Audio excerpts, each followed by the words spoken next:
স্বীকৃতি না পায়, ওকে আমাদের আন্ডারে দিয়ে দেন, ওকে শুধু বাপ হিসেবেই রাখবো, ও যাতে কারো হাজবেন্ড হতে না পারে। জীবনের প্রথম কোনো এরকম সমাবেশে এসেছি, তাও আমি আমার দুইটা বাচ্চা বাসায় একা রেখে এসেছি। কেন এসেছি? শুধুমাত্র ইকরাপুর জন্য। ইকরাপুর বাচ্চাটা আমি বিগত কয়েকটা রাত ধরে ঘুম আসতে পারতাছি না।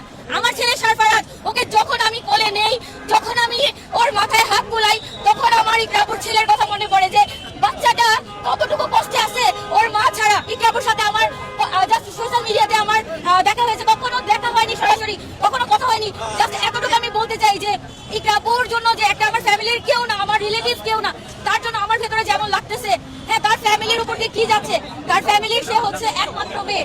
হ্যাঁ, আমি আপনাদের সবার মাধ্যমে একটা বার্তা দিতে চাই সবাইকে যে আলভিজ আছে জানোয়ারটা, ওর বিচার এরকম হওয়া উচিত যে কোনো পুরুষ মানুষ যদি পরকীয়া করা তো দূরের কথা, পরকীয়া করা যদি চিন্তা ভাবনাও করে, তার সাথে প্রত্যেকটা শরীরে শিরা উপশিরা কেঁপে ওঠে, তার এমন দৃষ্টান্তমূলক শাস্তি দেওয়া উচিত।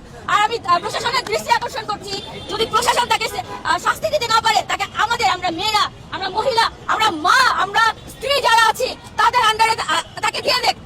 সে তো বলেছে যে রিজিকের জন্য তার বাঁচা উচিত, তাই না?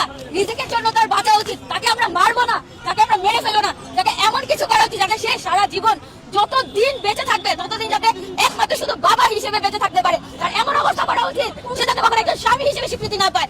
সে তো বলছে যে আমার ইকরার কাছে আমি যেতে চাই, আমি ওকে দেখি, আবার কালকে বলতেছে যে ইকরাপু মরে গেছে, মরে যাওয়া নাকি ওকে সরি বলতে। কত বড় কুলাঙ্গারের বাচ্চা, কত বড় জানোয়ারের বাচ্চা ও হতে পারে যে ও একটা এতটা ভালোবাসতো, এতটা মানে অন্ধ বিশ্বাস করতো, তারপরও ইকরাপুকে ফোর্স করছে যে এই আত্মহত্যা করার জন্য। এটা আপনারা, আমি আজকে বলছি, এটা ইকরাপুর মা বাবারাও বলেছে, এটা আত্মহত্যা বলবেন না কেউ। আপনারা এখন থেকে এটা হত্যা মামলা বলে, হত্যা বলে আপনারা নিউজ করবেন, সাংবাদিক ভাইরা যারা আছেন।